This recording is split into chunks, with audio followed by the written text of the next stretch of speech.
اللہ اما بعد،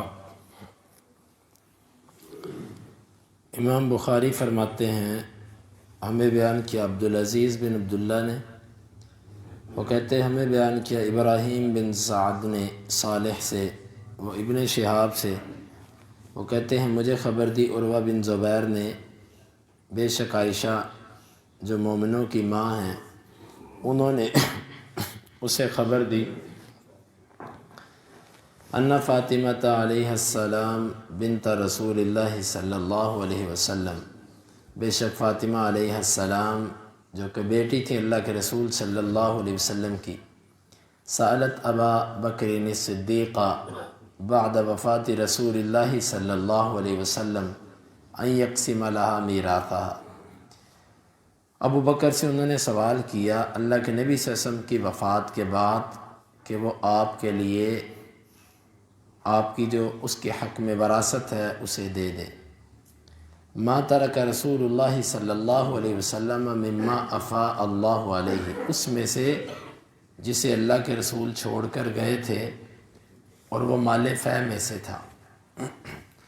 فقال لها ابو بکر ان سے کہنے لگے ان رسول اللہ صلی اللہ علیہ وسلم قال، اللہ کے رسول صلی اللہ علیہ وسلم نے فرمایا ہے لا نورث ما ترکنا صدقہ، ہم وارث نہیں بنائے جاتے، جو ہم چھوڑتے ہیں وہ صدقہ ہوتا ہے۔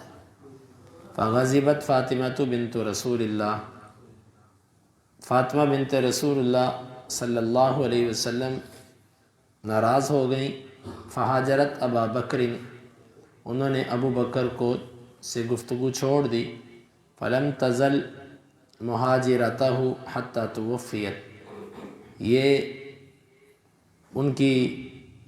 ان سے جدائی وفات تک رہی۔ وعاشت بعد رسول اللہ صلی اللہ علیہ وسلم 6 اشہر، اور وہ اللہ کے رسول صلی اللہ علیہ وسلم کے بعد 6 ماہ تک زندہ رہی۔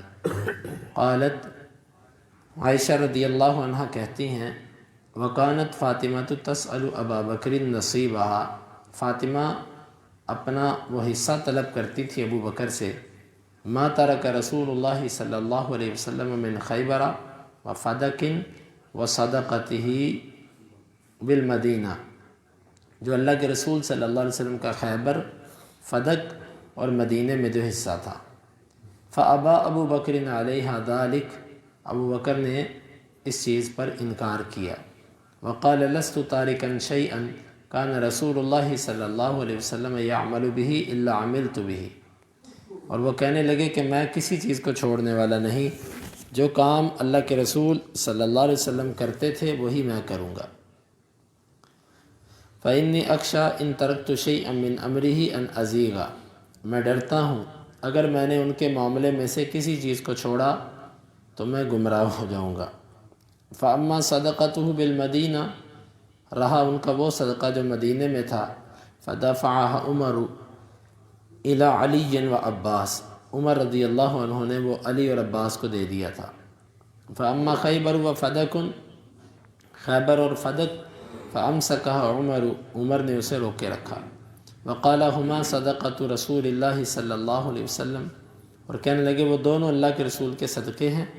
کانتا لحقوقہ التی تعروہ ونوائبہ، وہ اللہ کے نبی صلی اللہ علیہ وسلم کے حقوق کے لیے تھا جو آپ کو پیش آتے تھے، اور آپ کے نائب جو آپ کی طرف سے جو جن لوگوں کے حقوق تھے آپ ان کو دیتے تھے۔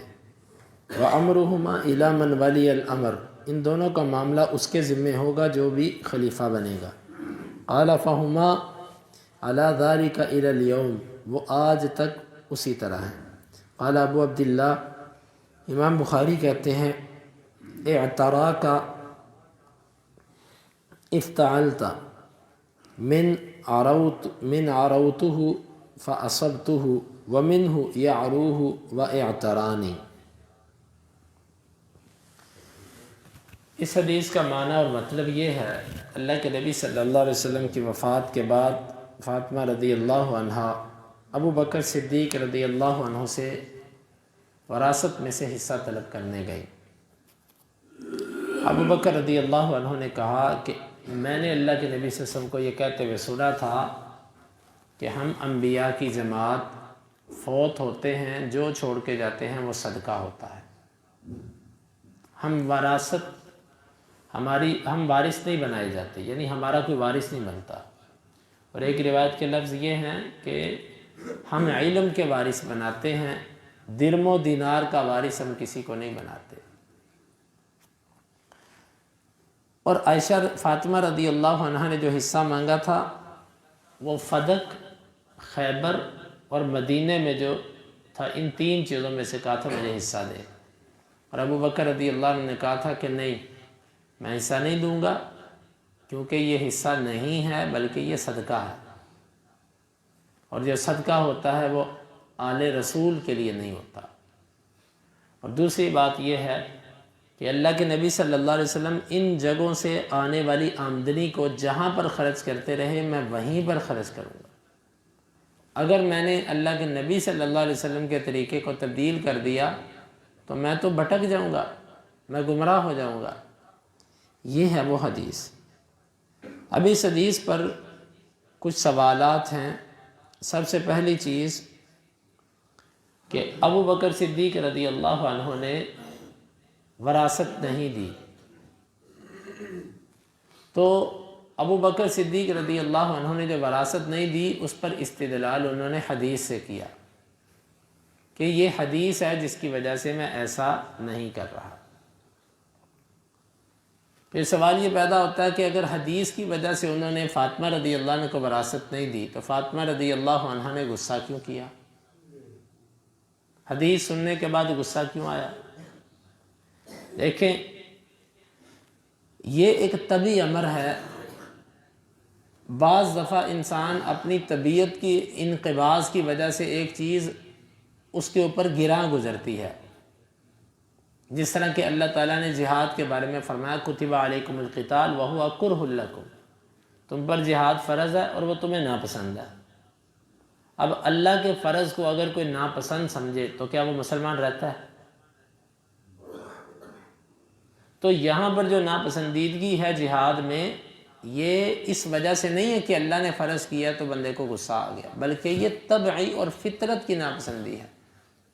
یہ انسانی طبیعت اور فطرت اس چیز کو ناپسند کرتی ہے کہ وہ اپنے آپ کو خطرے میں ڈالے، اس کو گولیاں لگیں، اس کو تلواریں لگیں، اس کو خوف آئے۔ انسانی طبیعت ایسا ہے، باقی وہ اللہ کے حکم ہونے کی وجہ سے ناپسند نہیں کرتا، بلکہ اپنے اوپر آنے والی مشکلات کی وجہ سے وہ اس کو ناپسند کرتا ہے۔ فاطمہ رضی اللہ عنہ کا جو غصہ تھا وہ حدیث کی وجہ سے نہیں تھا، وہ ایک طبعی چیز تھی کہ میں ایک چیز کی امید، آپ ایک چیز کی امید لگائے بیٹھے ہیں کہ یہ چیز میری ہے، مجھے ملے گی، اچانک آپ کو یہ کہہ دیا جائے کہ یہ تمہاری نہیں ہے، تمہیں نہیں ملے گی، تو ایک طبعی طور پر انسانی دل کے اندر ایک انقباض آتا ہے۔ وگرنہ فاطمہ رضی اللہ عنہ کی ذات اس سے بہت بڑی تھی کہ وہ مال کی خاطر کسی سے ناراض ہوتی۔ یہ تو اس نبی کی بیٹی ہے کہ جس نبی نے دنیا کے اندر جوڑا ہی کچھ نہیں تھا، اسے سب کچھ لوگوں میں بانٹ دیا، اور یہ اس نبی کی بیٹی ہے کہ خود اپنے باپ سے اس نے کہا تھا کہ مجھے غلام دے دو، تو اس نے کہا تھا غلام سارے بانٹ کے لوگوں کو، اس کو کہا تھا کہ تو 33 دفعہ سبحان اللہ، 33 دفعہ الحمدللہ اور 34 دفعہ اللہ اکبر پڑھا کر۔ کیا فاطمہ رضی اللہ عنہ کو پتہ نہیں تھا کہ میرے باپ نے زندگی میں کیا کیا ہے؟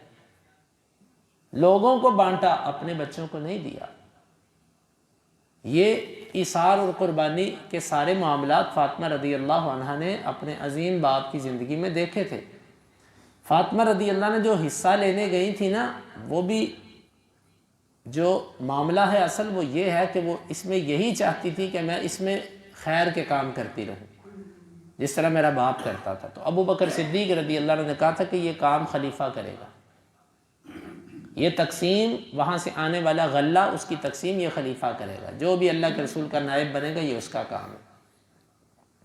تو پہلی بات ہے فاطمہ رضی اللہ عنہ کی یہ جو ناراضگی تھی، یہ ایک جس طرح طبیعت کا انقباض ہوتا ہے، طبیعت پر ایک چیز اچانک گراں گزرتی ہے، یہ وہ صورت ہے، ایسی ناراضگی نہیں ہے۔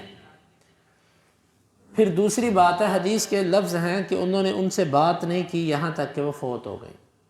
حدیث کے اندر آتا ہے کسی مسلمان کو 3 دن سے زیادہ چھوڑنا جائز نہیں ہے. سخت قسم کی وعیدیں ہیں کہ جو کسی مسلمان کو 3 دن سے زیادہ نہیں بلاتا، بعض روایت میں ہے کہ اس کو آگ میں جہنم کی وعید ہے. تو یہاں پر 6 ماہ تک وہ زندہ رہیں اور ابو بکر رضی اللہ عنہ سے بات نہیں کی. تو اس کا معنی بعض اہل علم نے یہ بیان کیا ہے. عمر بن شبہ انہوں نے تاریخ مدینہ کے اندر روایت نقل کیا، اور بھی روایات ہیں جس میں یہ لفظ ہیں کہ فاطمہ رضی اللہ عنہ نے اس موضوع پر دوبارہ بات نہیں کی. یعنی روایت کے جو لفظ ہے نا کہ گفتگو نہیں کی، اس کا معنی کیا ہے کہ اس مسئلے پر دوبارہ گفتگو نہیں کی. اب یہ روایات کے اندر لکھا ہوا، یہ کوئی تعویل نہیں ہے. اور دوسری بات، فاطمہ رضی اللہ عنہ کو جو اپنے والد کے فوت ہونے کا دکھ تھا، جو غم تھا، وہ اتنا زیادہ تھا کہ وہ 6 ماہ تک زندہ رہیں، لیکن وہ اپنے اس پریشانی اور اپنی اس تکلیف سے نکل نہیں سکیں. اور وہ اللہ کے نبی صلی اللہ علیہ وسلم کی وفات کے بعد بیمار بھی تھیں، بیمار ہو گئیں. اسی کرب کے اندر، اسی تکلیف کے اندر انہوں نے وقت گزارا. ان کو اتنا موقع ہی نہیں ملا اپنی پریشانی اور غم سے نکلنے کا. وہ جو حدیث کے اندر آتا ہے نا کہ گناہ ہے اگر 3 دن سے زیادہ ناراض ہو، وہ اس صورت میں ہے کہ دونوں آپس میں ملتے ہیں، وہ اس سے منہ موڑتا ہے، وہ اس سے منہ موڑتا ہے، اور وہ دونوں ایک دوسرے کو سلام بھی نہیں کرتے. فاطمہ رضی اللہ عنہ تو اپنے گھر سے نکلی نہیں. پھر ان کا اس کے بعد دوبارہ ابو بکر سے ملاقات کا موقع ہی نہیں بنا. یہ معنی ہے اس کا. یہ معنی نہیں ہے کہ ابو بکر آئے ہوں، انہوں نے سلام کیا ہو، انہوں نے جواب نہ دیا ہو، منہ موڑ دیا ہو، بلکہ گفتگو نہیں کی. یعنی 6 ماہ تک وہ رہیں، اپنی تکلیف اور بیماری میں رہیں. اس طرف انہوں نے توجہ ہی ان کی نہیں گئی کہ میں یہ معاملے کو حل کروں. یعنی بس انہوں نے چھوڑ دی گفتگو.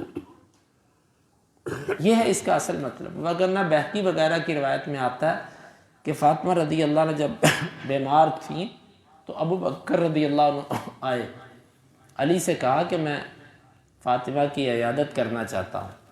علی رضی اللہ عنہ اندر گئے، کہا کہ ابو بکر آئے ہیں، تمہاری عیادت کرنا چاہتے ہیں.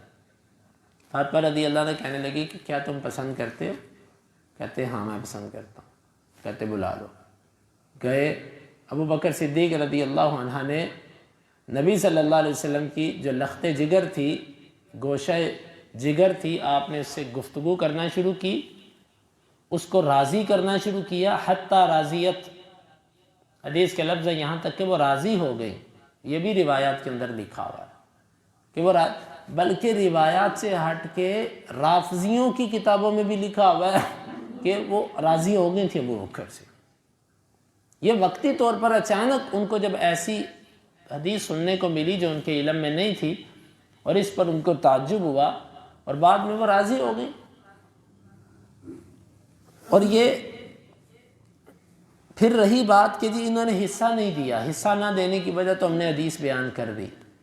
لیکن خود روافظ کی کتابوں میں لکھا ہوا ہے کہ عورت کو وراثت میں سے نہ زمین ملتی ہے نہ گھر ملتا ہے. آپ فاطمہ رضی اللہ عنہ کی بات کرتے ہو، آپ کی کتابوں میں تو لکھا ہوا ہے کہ جو بھی عورت ہوتی ہے اس کو مرنے والے کی وراثت میں سے نہ زمین ملتی ہے نہ گھر ملتا ہے. یہ ایک کتاب میں نہیں، سب کتابوں میں لکھا ہوا ہے.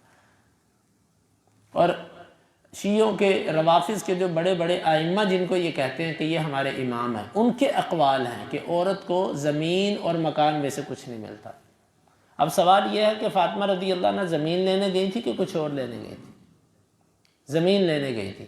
اور آپ کی کتابوں کے مطابق زمین کی تو وہ حقدار ہی نہیں بنتی. آپ تو فاطمہ بنت رسول اللہ کی بات کرتے ہیں نا. آپ کے نزدیک تو کوئی عورت بھی زمین کا حصہ نہیں لے سکتی، کوئی عورت بھی اپنے باپ کی جائیداد میں سے، گھر میں سے حصہ نہیں لے سکتی. تو آپ کس طریقے پر ائمہ اہل سنت کو مطعون کرتے ہیں کہ انہوں نے حصہ نہیں دیا؟ تو یہ ان کی کتابوں میں بھی لکھا ہوا ہے. بہرحال یہ جو معاملہ تھا فاطمہ رضی اللہ عنہ کا، یہ ایک طبی معاملہ تھا. دل کے اندر ایسی کوئی ناراضگی نہیں تھی. ابو بکر صدیق رضی اللہ عنہ نے اگر حصہ فاطمہ کو نہیں دیا تو انہوں نے اپنی بیٹی کو بھی نہیں دیا. آپ کو یہ تو معلوم ہونا چاہیے کہ فوت ہونے والی کی بیوی کا بھی حصہ ہوتا ہے. اللہ کے نبی صلی اللہ علیہ وسلم کے سارے مال میں سے آپ کی بیویوں کا 8واں حصہ بنتا تھا. جس میں ایک بیٹی ابو بکر کی تھی اور ایک بیٹی عمر کی تھی۔ اب ان دونوں کی بیٹیوں کو بھی حصہ جاتا تھا کہ نہیں جاتا تھا؟ اگر انہوں نے فاطمہ کو نہیں دیا رضی اللہ عنہا کو تو اپنی بیٹیوں کو دیا۔ اور پھر اگلی بات،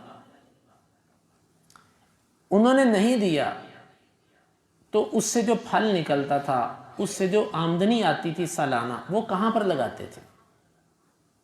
کن کو دیتے تھے؟ وہ انہی کو دیا جاتا تھا۔ اس کو اپنے گھر نہیں وہ لے کر جاتے تھے، یا وہ بیت المال میں نہیں ڈالا جاتا تھا، بلکہ وہ اللہ کے نبی صلی اللہ علیہ وسلم کی آل میں ہی تقسیم ہوتا تھا۔ اہل بیت میں مسئلہ کس چیز کا تھا؟ صرف ایک انتظام سنبھالنے کا تھا۔ وہ کہتے تھے کہ اس کا اختیار ہمیں دو، وہ کہتے تھے اس کا اختیار خلیفہ کے پاس ہوگا۔ یہ تو بات ہی نہیں ہوئی کہ ہم نے اس سے نکلنے والا تمہیں کچھ نہیں دینا، جو سالانہ نکلتا وہ سب انہی میں تقسیم ہوتا، اسی طرح جس طرح نبی صلی اللہ علیہ وسلم کر رہے تھے۔ تو پھر ناراضگی اور یہ کہنا کہ جی حصہ مار لیا، دیا کچھ نہیں، یہ تو بات ہی بے معنی سی ہے۔ پھر ابو بکر صدیق رضی اللہ عنہ کے بعد علی آئے، معاملہ اسی طرح رہا۔ عثمان آئے، معاملہ اسی طرح رہا۔ عمر آئے، معاملہ اسی طرح رہا۔ عثمان آئے، معاملہ اسی طرح رہا۔ جب علی رضی اللہ عنہ آئے تو پھر اس وقت انہوں نے وہ چیزیں اپنے حصے میں کیوں دوبارہ نہ لیں، بلکہ علی رضی اللہ عنہ کے الفاظ یہ ہیں کہ مجھے اللہ سے شرم آتی ہے کہ ایک چیز ابو بکر نے میرے سے روکی، عمر نے اس کو جاری رکھا، ہمارے سے روکا، اور میں آج وہ چیز اپنے لیے واپس لے لوں۔ علی رضی اللہ عنہ نے اس چیز کو واپس نہیں لیا۔ پھر اس کے بعد جب انہوں نے واپس نہیں لیا، اس کے بعد حسن رضی اللہ عنہ آئے، انہوں نے اس چیز کو رکھا اپنے پاس۔ وہ وقت آیا کہ جب ان کو حکومت بھی ملی، اختیار بھی ملا، خلافت بھی ملی، لیکن انہوں نے تو وہ چیزیں واپس نہیں دیں۔ ان کا واپس اگر حق تھا تو کیوں چھوڑا؟ اس سے معلوم ہوتا ہے کہ وہ حدیث ان کے بھی علم میں آ چکی تھی، اس حدیث کی وجہ سے ہی انہوں نے وہ چیزیں واپس نہیں لیں اور اس کو چھوڑے رکھا۔ البتہ وہ استعمال اسی طرح ہوتا رہا۔ راوی کہتا کہ آج کے دن تک، یعنی یہ ابن شہاب زہری جو ہیں، اس کے وقت تک یہ جگہیں جو تھیں اسی طرح خلفاء کے اختیار میں رہیں کہ وہ ان کو استعمال کرتے تھے۔ تو یہ ہے وہ حدیث مبارکہ جس کا کچھ مطلب میں نے آپ کے سامنے بیان کر دیا۔ اس میں مرکزی چیز یہی ہے کہ فاطمہ رضی اللہ عنہ ناراض ہوئیں، اس کا معنی آپ کو بتا دیا کہ وہ بعد میں راضی بھی ہو چکی تھی، اور ان کی ناراضگی ایک طبی معاملہ تھا، تو بعد میں وہ راضی ہو چکی تھی۔ پھر کل ایک لمبی حدیث آ رہی ہے اسی سلسلے میں کہ اسی زمین پر بعد میں عمر رضی اللہ عنہ نے علی اور عباس کو مدینے والی زمین میں ذمہ دار بنا دیا۔ مدینے کے اندر جو اللہ کے نبی صلی اللہ علیہ وسلم کا صدقہ تھا نا، ایک تو بنو نذیر کے باغات تھے جو آپ کو مال فیع کے طور پر ملے تھے، اور دوسرا مخیریق ایک یہودی تھا، وہ احد کے اندر مارا گیا تھا۔ اس نے یہ کہا تھا کہ میرا جتنا مال ہے سب کا سب محمد صلی اللہ علیہ وسلم کو دے دو۔ وہ سب مال بھی آپ کے پاس آ گیا تھا۔ یہ دو چیزیں تھیں مدینے میں آپ کی۔ تو جب عمر رضی اللہ عنہ کا دور آیا نا، تو عمر رضی اللہ عنہ نے ان دونوں چیزوں کی ذمہ داری علی اور عباس رضوان اللہ علیہم اجمعین کو دے دی کہ یہ تم اس کا انتظام سنبھالو۔ تھوڑی دیر بعد پھر ان کا آپس میں اختلاف ہو گیا، چچے بھتیجے کا۔ پھر یہ عمر رضی اللہ عنہ کے پاس آئے کہ ہمارا فیصلہ کرو۔ پھر عمر رضی اللہ عنہ کہنے لگے بیٹھ جاؤ، اور اتفاق سے ان سے پہلے 4 عظیم صحابہ کرام بھی تشریف لا چکے تھے، جن میں عثمان، عبد الرحمن بن عوف اور یہ کبار صحابہ بھی موجود تھے۔ یعنی کہ یوں کہہ لیجئے کہ پورے صحابہ کرام کی مرکزی جو رؤساء تھے، بڑے تھے، وہ سب کے سب اتفاقاً جمع ہو گئے۔ وہاں پر پھر علی اور عباس نے کہا کہ ہمارا فیصلہ کیجئے اس معاملے میں۔ انہوں نے کہا تم بیٹھ جاؤ دونوں۔ پھر بات چیت شروع ہوئی۔ پھر وہ لمبی حدیث ہے انشاءاللہ جو کل کے درس میں آئے گی، اس میں کیا ہے انشاءاللہ وہ کل بیان کیا جائے گا۔ اللہ تعالی ہمیں سمجھنے کی اور حق کو قبول کرنے کی توفیق عطا فرمائے۔